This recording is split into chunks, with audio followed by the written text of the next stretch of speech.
Зрелище было столь же загадочным, сколь и веселым. Казалось, что жираф крепко обвился вокруг дерева, отказываясь отпускать его.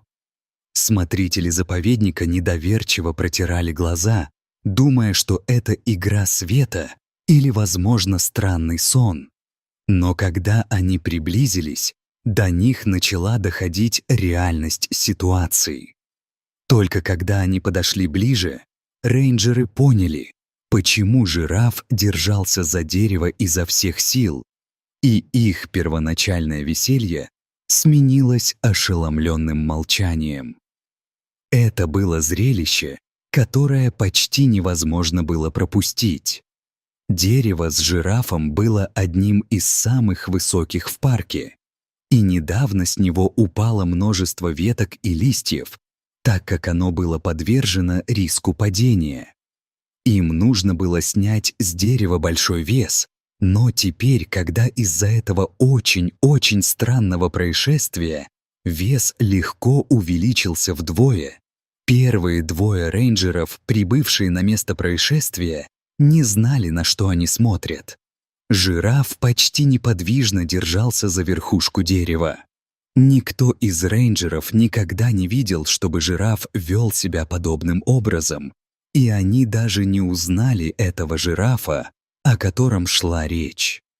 В парке не так уж много этих животных, и все они имеют очень четкие очертания. Этот жираф не соответствовал ни одному из них. Так откуда же он взялся? И почему, ради всего святого, он забрался на дерево? В то время как рейнджеры начали обдумывать план по уничтожению этого животного, так как оно не показывалось, обнаружив признаки того, что жираф спускается один, они также начали осматривать окрестности, чтобы выяснить, нет ли каких-либо намеков на то, что могло напугать жирафа и заставить его забраться на дерево. На земле они быстро заметили множество тревожных признаков. В грязи, окружающей деревья, было много отпечатков обуви и даже собачьих лап. Рейнджер быстро пришел к выводу, что это животное было загнано на дерево браконьерами. Но у одного из рейнджеров возникли некоторые сомнения по поводу этой теории, помимо очевидного факта, что жирафы не должны уметь лазать по деревьям. Он также поставил вопросительные знаки в отношении количества различных отпечатков обуви, которые были видны, и ему показалось крайне маловероятным, что охотничья группа из 15 человек могла остаться незамеченной. Он также не мог понять, почему. Если эти люди на самом деле были охотниками, они не просто подстрелили жирафа на дереве. Карабкаться на дерево может иметь смысл, когда вы убегаете от стаи собак или волков, но когда в дело вступает оружие, это только ставит вас в еще более невыгодное положение. И он сомневался, что охотники вот так внезапно передумают. Но вся эта ситуация была странной до такой степени, что казалась почти нереальной. Рейнджеры также поняли, что бы на самом деле ни происходило в парке, им нужно было держать это подальше от прессы и других любопытных глаз. Такое чрезмерное внимание могло иметь плохие последствия для парка и других обитающих здесь диких животных. 4 рейнджеров договорились друг с другом, что это останется между ними, пока они не выяснят, что происходит, и не примут срочных мер, чтобы парк оставался закрытым до дальнейших распоряжений. И когда все это было сделано, они смогли, наконец, переключить свое внимание на животное и его потенциальных противников. Главный вопрос, который у них возник, заключался в том, как они могли снять это животное с дерева. Оно по-прежнему оставалось совершенно неподвижным с тех пор, как они впервые на него наткнулись. Как бы то ни было, они должны были исходить из того, что животное не собирается двигаться. Спиливание дерева представляло слишком большой риск получения травм, а попытки заманить животное вниз не увенчались успехом. Страх перевесил любую приманку в виде пищи. После долгих раздумий рейнджеры решили вызвать вертолет, чтобы безопасно доставить жирафа по воздуху. Пока они ожидали его прибытия, на опушке леса появилась неподвижная фигура, скрытая тенью. Присутствие было едва уловимым, но неоспоримым. Почти сразу же жираф, который был заморожен на месте в течение нескольких часов, пошевелил ушами и повернул голову. Его глаза остановились на фигуре, как будто он узнал ее. Затем произошло нечто экстраординарное. Жираф начал неуклюже спускаться с дерева, перебирая лапами, но с удивительной целеустремленностью. Когда он достиг земли, то споткнулся, подняв облако пыли, но быстро восстановил равновесие. Прежде чем кто-либо успел среагировать, жираф бросился к фигуре. Рейнджеры бросились в погоню за животным, которое бежало с неожиданной скоростью. Его длинные ноги с удивительной ловкостью пробирались сквозь густой лес, лавируя между деревьями с грацией, которой никто из них не ожидал. Рации затрещали, когда команда попыталась перегруппироваться, но жираф был уже далеко впереди. По мере того, как они углублялись в незнакомую местность, у каждого рейнджера возникал один и тот же вопрос: кто эта фигура и как она связана с жирафом? Это неожиданное поведение было не похоже ни на что из того, что они видели за свою карьеру, что еще больше увеличивало загадочность странных событий этого дня. Погоня завела рейнджеров глубже в сердце заповедника, в место, где все еще царила дикая природа. Густая листва заслонила им обзор, и на мгновение, от которого замирало сердце, и жираф, и человек исчезли из виду. Команда остановилась, прислушиваясь к любым признакам движения. Единственными звуками были отдаленные крики птиц и тихий шелест ветра в кронах деревьев. Поняв, что одной скоростью жирафа не догонишь, рейнджеры ненадолго перегруппировались, чтобы выработать стратегию. Грубая сила больше не была вариантом, их лучшим шансом было обдумать ситуацию. Они решили разделиться, образовав периметр, чтобы отрезать возможные пути к отступлению и более эффективно захватить позиции. Их внимание переключилось. Жираф больше не был приоритетом, им стал человек. Кем бы он ни был, он, казалось, знал причину странного поведения животного. Разбежавшись по лесу веером, рейнджеры двигались со спокойной решимостью. Натренированные в выслеживании, они выискивали едва заметные признаки. Лес, когда-то мирный, теперь пульсировал тихой тревогой. Следуя по следу, они углублялись в дикую местность. На земле виднелись слабые следы недавнего прохода, следы ног, петлявших в зарослях, глаза, признаки движения, слишком преднамеренного, чтобы быть случайным. Каждый рейнджер двигался сосредоточенно, шаг за шагом приближаясь к тайне, которая перевернула их день с ног на голову. На поляне, скрытой густой листвой, рейнджеры наткнулись на человека. Он сидел на корточках и, казалось, что-то рассматривал на земле. Когда они приблизились, под их сапогами хрустнули ветки, насторожив его. Он вскинул голову, широко раскрыв глаза от удивления. Рейнджеры рассыпались веером и окружили его, прежде чем он успел среагировать. Полет. В воздухе повисло напряжение, которое могло привести к конфронтации. Мужчина, поняв, что бежать бесполезно, медленно поднялся, но внезапно бросился в отчаянной попытке убежать. Рейнджеры отреагировали быстро, повалив его на землю после короткой, но напряженной борьбы. Закованный в наручники и бездыханный, он лежал там, а рейнджеры стояли над ним, и в их головах роились вопросы. Его присутствие в этой отдаленной части парка было столь же таинственным, сколь и тревожащим. Рейнджеры отвели мужчину в наручниках обратно к своей машине для допроса. Его глаза нервно забегали по сторонам, но он продолжал молчать. Его губы были сжаты с упрямой решимостью. Рейнджеры окружили мужчину, засыпая его вопросами о его личности, о его связи с жирафом, но он молчал, усугубляя загадку. Ритмичный стук лопастей несущего винта над головой возвестил о прибытии вертолета. Рейнджеры посмотрели вверх со смесью облегчения и тревоги. Это был поворотный момент, поиски расширялись. После короткого обмена мнениями с наземной командой пилот поднялся в воздух, умело ориентируясь в густом пологе деревьев внизу.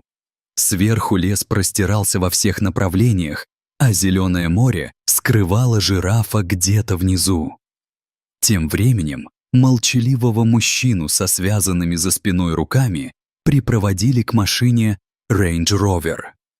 Выражение его лица было непроницаемым, но в глазах мелькало беспокойство. Пока они ехали, он то и дело выглядывал в окно, осматривая лес, словно в поисках знака. По возвращении в участок допрос возобновился. Мужчина ничего не ответил, только неопределенно жестикулировал и бросал уклончивые взгляды. Его молчание расстроило рейнджеров, которые были более чем когда-либо убеждены в его значимости в происходящих странных событиях. Вверху вертолет поддерживал связь с наземными командами, передавая данные о наблюдениях и координаты. Благодаря стратегическому расположению рейнджеров операция превратилась в слаженное взаимодействие авиации и наземных сил, что было жизненно важно при передвижении по густонаселенному заповеднику. В комнате для допросов изысканная внешность этого человека резко контрастировала с суровой обстановкой, напоминая о том, что эта тайна простирается далеко за пределы леса. Он спокойно настаивал на своей невиновности, утверждая, что его присутствие было простым совпадением. Рейнджерам его безупречный внешний вид и сдержанные ответы казались неуместными в суровой обстановке, что только усиливало подозрения. Снаружи рейнджер Томпсон поддерживал тесный контакт с вертолетной командой. Многолетний опыт работы в полевых условиях подсказывал ему, что этот человек говорит неправду. Пока продолжались поиски с воздуха, Томпсон понимал, что настоящий прорыв должен произойти на земле. Вертолет проносился над лесом, пилот неустанно осматривал его в поисках каких-либо признаков присутствия жирафа. Пешком рейнджеры двигались синхронно с новостями с воздуха, продвигаясь вглубь заповедника. На станции мужчина по-прежнему отказывался сотрудничать. Несмотря на неоднократные расспросы, он придерживался своей расплывчатой истории, разжигая разочарование и углубляя тайну. У рейнджеров осталось больше вопросов, чем ответов, и они почувствовали, что у него в руках важный фрагмент головоломки. Затем появилось поразительное обновление. Экипаж вертолета заметил жирафа, который бежал к припаркованному грузовику. Сообщение ошеломило наземную команду. Зачем дикому жирафу приближаться к транспортному средству? Когда жираф приблизился к транспортному средству, он сделал круг и, казалось, начал взаимодействовать с ним, что не было похоже ни на что из того, что видели рейнджеры. Знакомство животного с грузовиком добавило еще больше загадочности в этот и без того странный день. Пилот вертолета, соблюдая дистанцию, следил за движущимся грузовиком сверху, передавая его маршрут и избегая обнаружения. На месте рейнджеры передвигались по лесу, руководствуясь его информацией, что превратило ситуацию в скрытое преследование. Осознав необходимость в подкреплении, рейнджеры связались с местной полицией и проинформировали ее о странных событиях. Хотя поначалу офицеры были настроены скептически, они быстро присоединились к усилиям. Заинтригованные необычным сообщением о жирафе, преследующем грузовик, патрульные машины помчались к последнему известному месту нахождения грузовика, сирены пронзали лесной воздух. Рейнджеры и полиция действовали сообща, пробираясь сквозь пыль и петляя по парковым дорогам, чтобы догнать убегающий автомобиль. Грузовик неосторожно свернул в сторону. Его водитель отчаянно пытался скрыться, но скоординированное преследование усилилось. Благодаря устойчивой связи и продуманному маневрированию команда медленно загнала автомобиль в угол. В конце концов, полиция заставила грузовик остановиться. Водитель, загнанный в угол, сдался без сопротивления. По мере приближения рейнджеров и полицейских территория была быстро оцеплена. Адреналин все еще был на высоком уровне. Водитель, ничем не примечательный мужчина с выражением тихого поражения на лице, был взят под стражу. Когда на него надели наручники, посыпались вопросы. Кем он был? Как он был связан с жирафом? Рейнджерам оставалось только надеяться, что у него есть ответы, которые они искали весь день. Когда они приготовились осмотреть автомобиль, в группе воцарилось напряженное молчание. Вернувшись в полицейский участок, второй подозреваемый, мужчина из леса, встретился лицом к лицу с водителем грузовика. Рейнджеры и офицеры внимательно наблюдали за происходящим.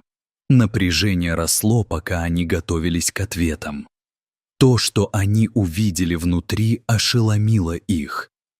Жираф, неподвижный и в неудобной позе, лежал на заднем сиденье. Кожа жирафа была холодной, а тело неестественно жестким. По группе пронесся возбужденный ропот.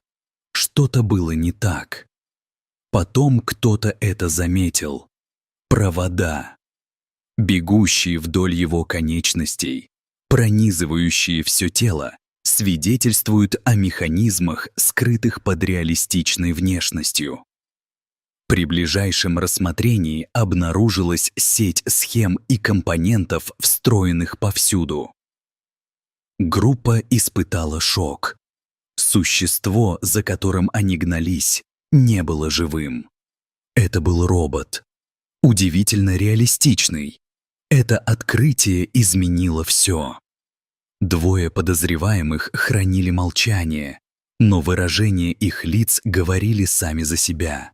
Странное поведение жирафа, погоня, связь между мужчинами — все это указывало на нечто гораздо более сложное, чем кто-либо мог себе представить.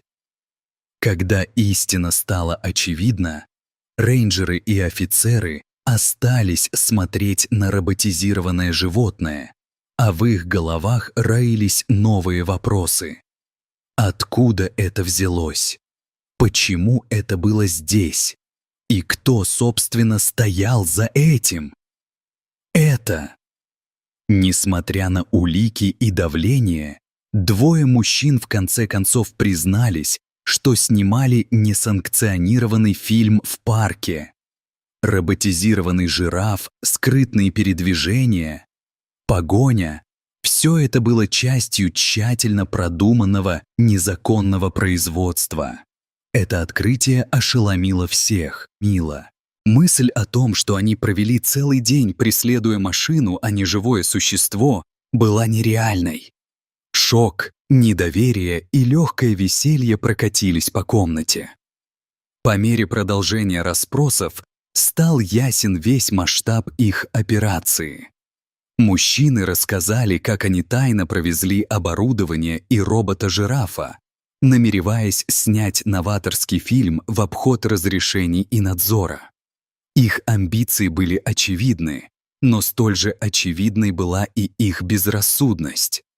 Они выбрали охраняемый заповедник из-за его живописной красоты, игнорируя юридические и этические границы, которые они пересекли при этом. Рейнджеры и офицеры полиции работали над тем, чтобы собрать воедино всю историю, осматривая бутафорию, в которую превратился жираф, и документируя сложную установку.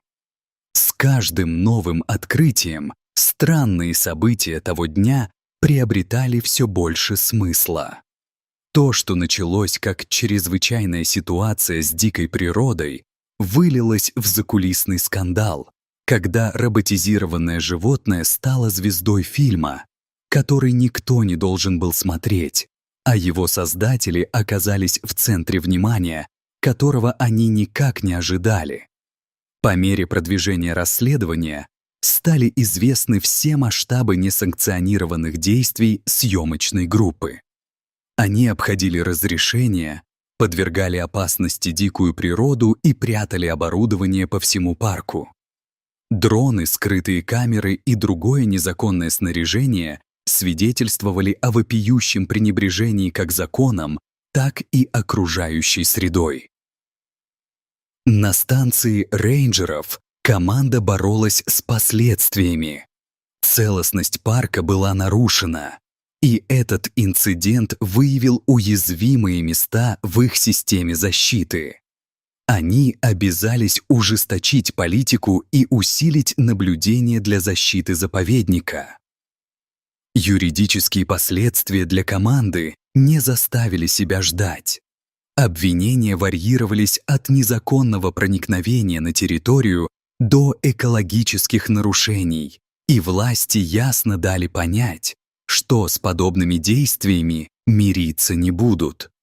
Скандал подчеркнул важность более строгого соблюдения законов о защите дикой природы. Производство было свернуто, инвесторы ушли, а реакция общественности усилилась. Проект был обречен. То, что начиналось как амбициозная попытка снять фильм о разбойниках, закончилось позором, послужив суровым предупреждением для других. В наступившей тишине рейнджеры собрались, чтобы поразмыслить о сюрреалистических событиях, роботе-жирафе, спрятавшейся съемочной группе и мирном парке, превратившемся в съемочную площадку. Несмотря на абсурдность ситуации, они выполнили свой долг по защите Земли и ее обитателей. Новость об инциденте вызвала бурю негодования в средствах массовой информации. Парк оказался в центре внимания всей страны, и репортеры устремились освещать эту странную историю. На короткое время спокойный заповедник стал центром невероятной истории о технологиях, обмане и природе. В ответ на это администрация парка обновила правила и усилила меры безопасности. Новые меры направлены на защиту не только от традиционных угроз, но и от нетрадиционных вторжений, таких как несанкционированная съемка. Рейнджеры собрались в последний раз, чтобы оценить извлеченные уроки. Это мероприятие позволило им более эффективно реагировать на кризисные ситуации и укрепить сотрудничество между различными учреждениями. Это было странное испытание, но оно научило их лучше справляться с дикой природой. Большое вам спасибо за просмотр. Если вам понравилось видео, пожалуйста, не забудьте поставить лайк, подписаться и нажать кнопку уведомления, чтобы никогда не пропустить удивительные истории, подобные этой.